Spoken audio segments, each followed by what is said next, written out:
Olá, pessoal.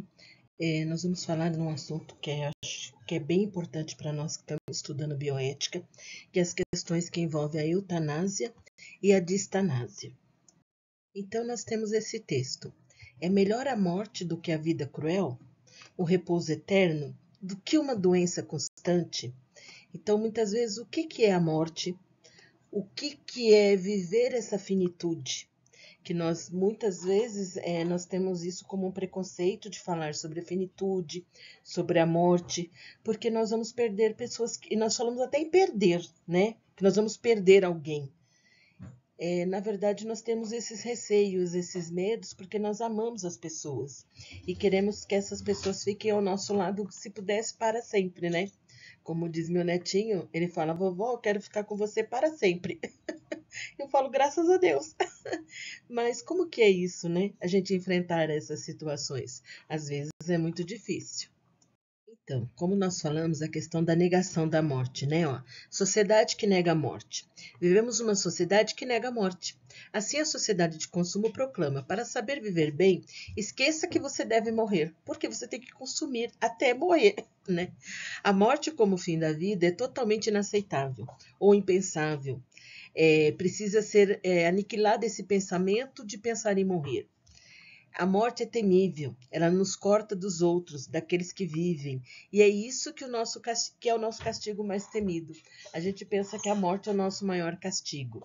Algumas religiões, elas direcionam as questões do morrer de maneira diferente, que algumas pessoas pensam de maneira diferente. Mas, independente de qualquer coisa, a questão da morte sempre leva a pensar em sofrimento. Olha essa imagem, né? Tenebrosa, né? Dá medo, né? A partir daqueles que analisam o coração dos homens, o tabu da morte começa a ter um outro rosto. Pouco a pouco, a morte não é mais proibida, porque podemos transvesti-la. Ela não é mais impura, já que podemos tocá-la. Ela não é mais sagrada, já que podemos rir dela. Porque as festas de Halloween, as questões que aparecem em algumas festas, né, umas questões culturais que brincam com essa questão do morrer, que fazem de uma fantasia da questão do morrer, igual essa figura que ela está dizendo: ó, sua hora vai chegar. Então, para todos aqueles que estão na vanguarda da técnica e da ciência, a morte é negada. Né? A sociedade de hoje recusa a morte, o direito de existir, porque ela é um insulto à vida, ao progresso. Nós da área da saúde somos bem um exemplo disso. Porque às vezes nós estamos lá com uma pessoa, às vezes ela está em estágio terminal e as pessoas estão reanimando. Hoje em dia, com os cuidados paliativos, isso deu uma diminuída. Mas dependendo do local onde se vive, que ainda não tem a cultura dos cuidados paliativos, tem pessoas investindo na vida dessas pessoas que estão em estágio terminal, porque não têm o conhecimento ainda. Porque acham que ainda pode fazer alguma coisa, ou porque a família pede para fazer também. Por isso que a gente fala dessa questão da negação. E nós, da área da saúde, fazemos muito isso. Eu falo que a gente briga muito com a morte. Que problema é isso? É brigar com a morte. E a gente briga sempre na hora que nós estamos cuidando de alguém, a gente quer que ela viva, na hora que ela tem um mal súbito, que ela tem uma parada cardiorrespiratória, que vamos lá com o carrinho de parada, ficamos todo mundo em cima, querendo que aquela pessoa sobreviva de qualquer jeito, porque a gente busca isso, para depois como que nós vamos encarar os familiares? Ó, ele morreu. Porque nós temos essa questão da negação, até mesmo nós da área da saúde. Nós que somos formados para isso, para enfrentar as questões da finitude. Mas às vezes nós não conseguimos. E aí nós temos a bioética, né? Que nós falamos que é a ética da vida, da saúde e do meio ambiente. É uma reflexão necessariamente multiprofissional. Todas as profissões se envolvem com a bioética, né? Relacionada aos diversos campos que atuam na saúde. Nela participando ativamente filósofos, teólogos, sociólogos, antropólogos, juristas, religiosos, médicos, biólogos, políticos, economistas, nós, enfermeiros, né?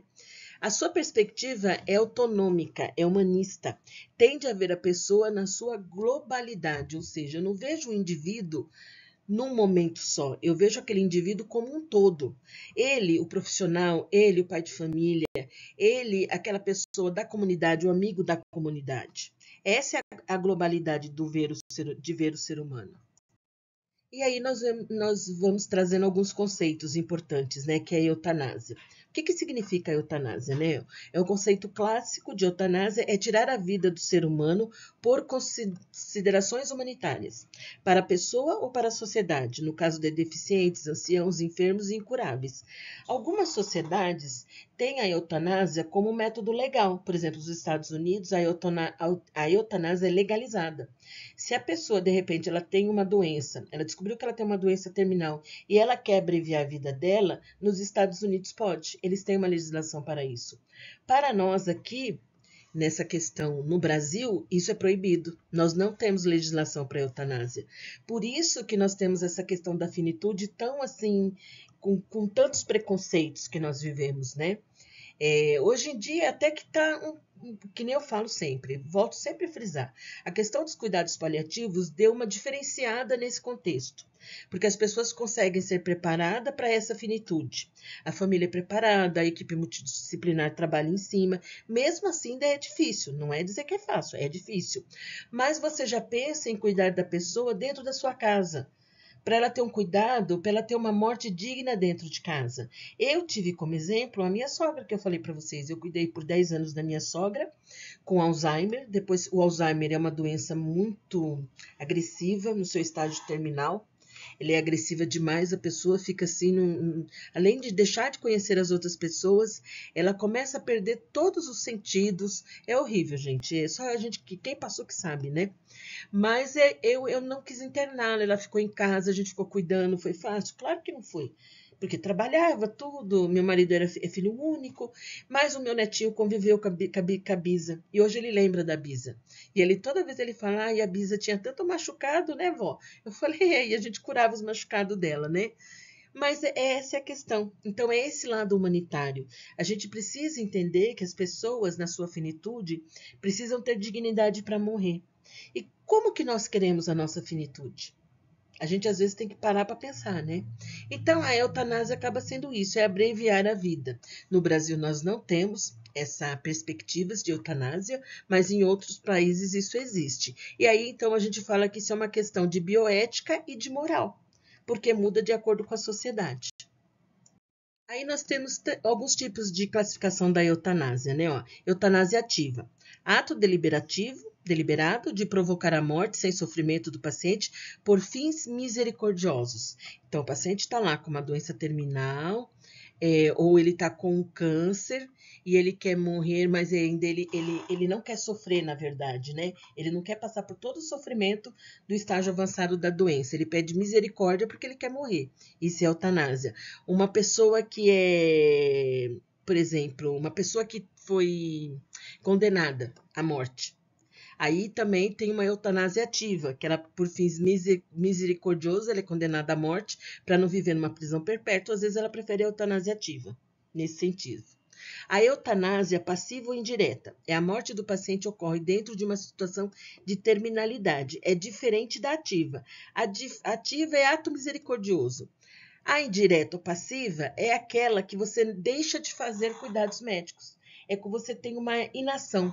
Por exemplo, você não vai investir com antibiótico, você só fica dando medicamento para dor, porque você sabe que não dá para fazer nenhuma medida extraordinária que não vai diminuir o estágio do segmento até chegar à morte. Então, você só dá uma qualidade melhor para a pessoa não sentir dor, porém você não investe em outros recursos. A eutanásia de duplo efeito, quando a morte é acelerada, como uma consequência indireta das ações médicas, que são executadas visando o alívio do sofrimento de um paciente terminal. Também é a mesma coisa, ó. Então, o paciente está muito grave e não tem muito o que fazer, então você acelera. Vou explicar um caso para vocês. Hoje em dia não é muito usado isso, mas antigamente nos hospitais, nas clínicas de terminalidade, que eram só as clínicas médicas, que tinham pacientes terminais, então os pacientes de câncer, que não tinha muito... hoje em dia nós temos muito recurso com as questões dos cânceres, né? Porque você tem quimioterapia, tem tantos medicamentos, tantos tratamentos, que hoje mudou um pouco isso. Mas na década de 80 não era assim que acontecia.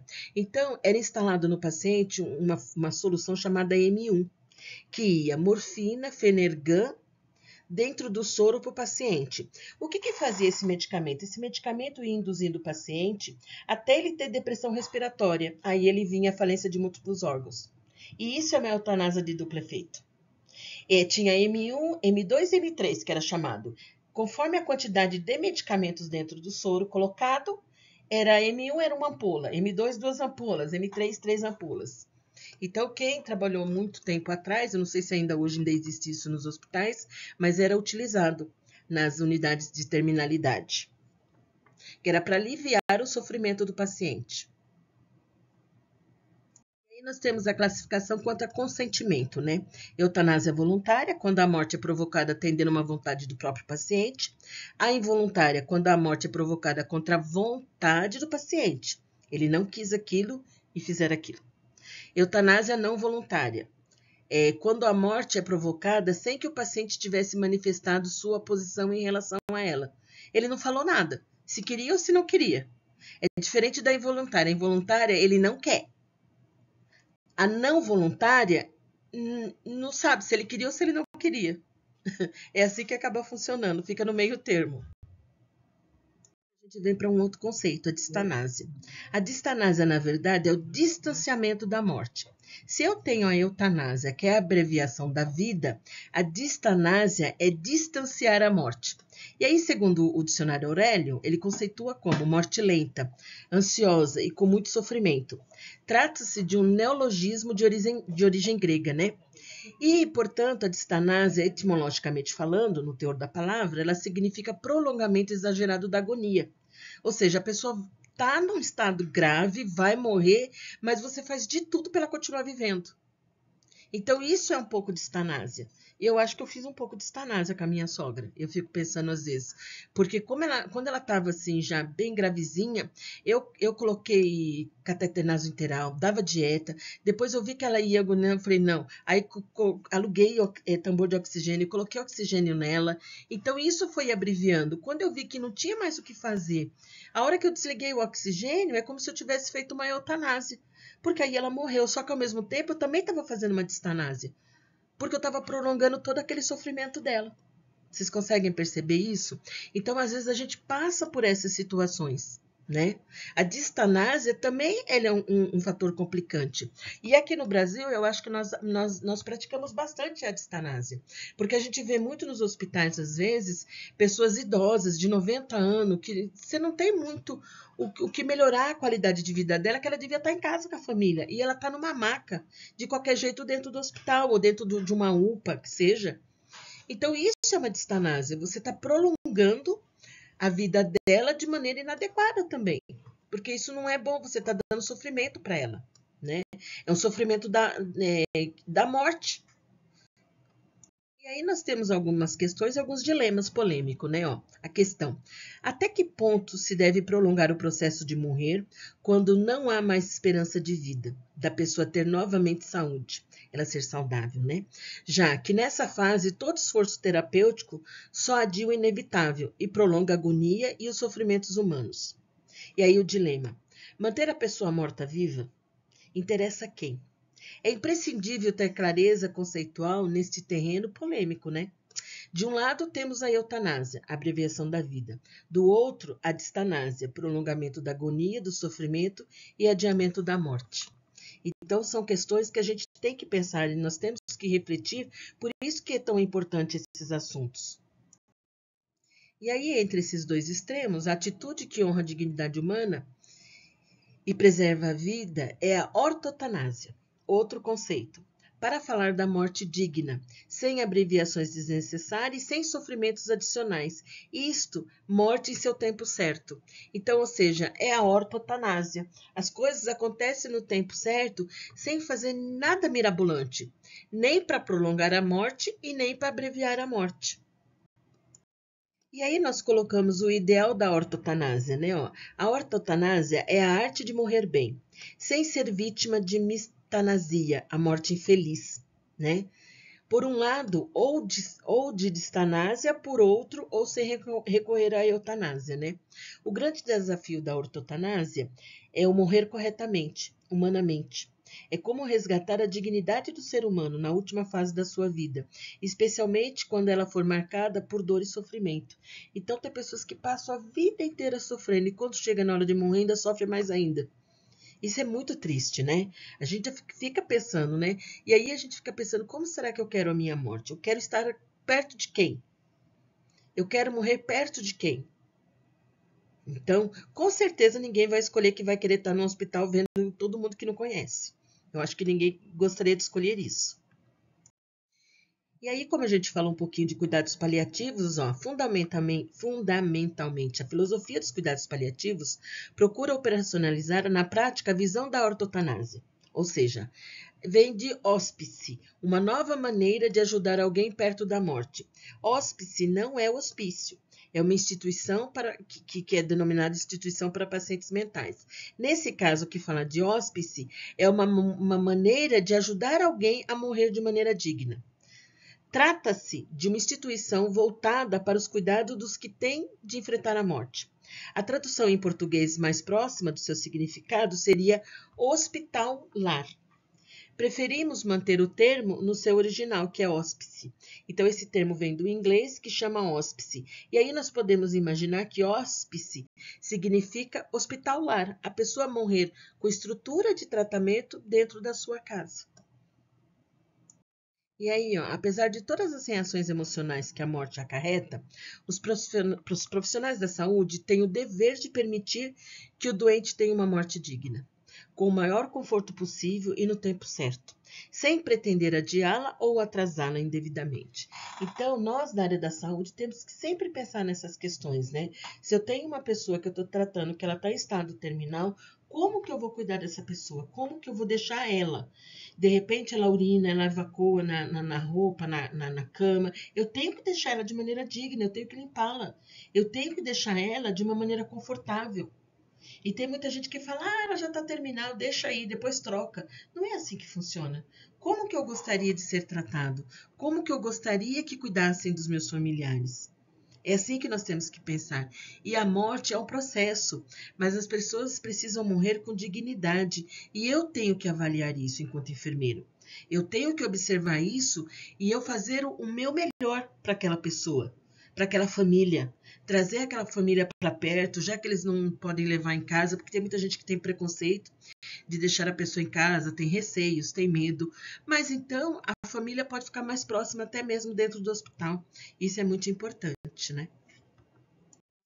Finalizamos nosso assunto, né? Estamos aí no término do semestre e eu espero que vocês tenham percebido a importância que é esses conceitos para nós da área da saúde. A eutanásia, a distanásia, a ortotanásia, como eles acabam sendo importantes para o nosso conhecimento na nossa área assistencial.